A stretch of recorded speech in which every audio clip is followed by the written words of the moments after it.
Alright, so I'm shooting from the hip here. It's Drew, the Drone Logic. Today, we finally took out the QAV 210.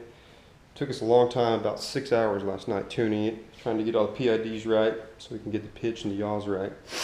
Anyway, today was the first time that I flew in air mode. I put a video up earlier, but I'm going to make a little compilation and tie it into this video. Also, we're going to do a little rundown of what I took out with me.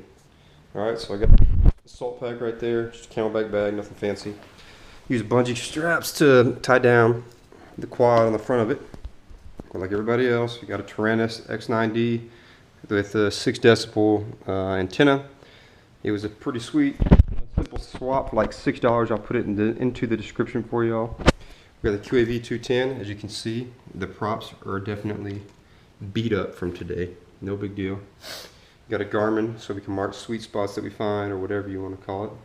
As always, Venom powered. We got multiple different sizes here so we can test out and find the sweet spot for this drone. Got about 30 different batteries here with me. Just got a little tool bag here. I'm gonna zip that for you. Just got all the basic necessities. Extra props. We got multiple Allen keys, zip ties, all that good stuff. Then we come over here. We got the Fat Sharks. These are like the original VR, like 922s, whatever they call it.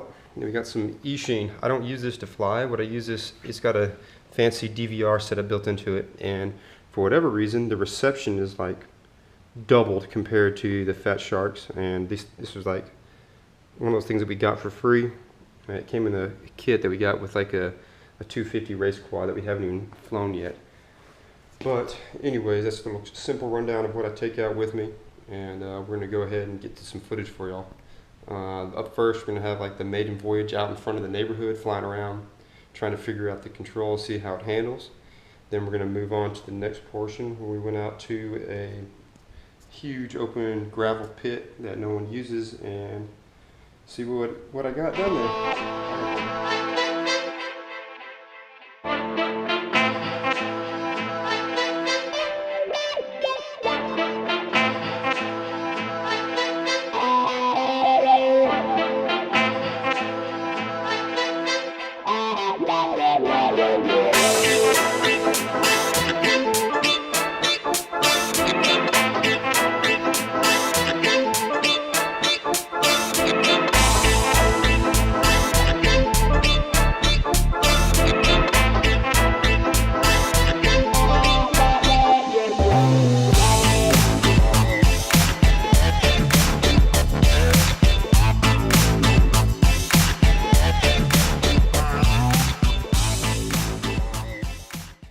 Alright, so this next segment is flying around, getting the hang of the controls, getting my strafing down, getting some rolls, attempting to do like some power loops and whatnot, but I got my rolls down really good and some backflips, not so good. I burnt in a whole bunch, but that'll come with time. But I think I got it pretty figured out. A total of maybe 45 minutes of total air time.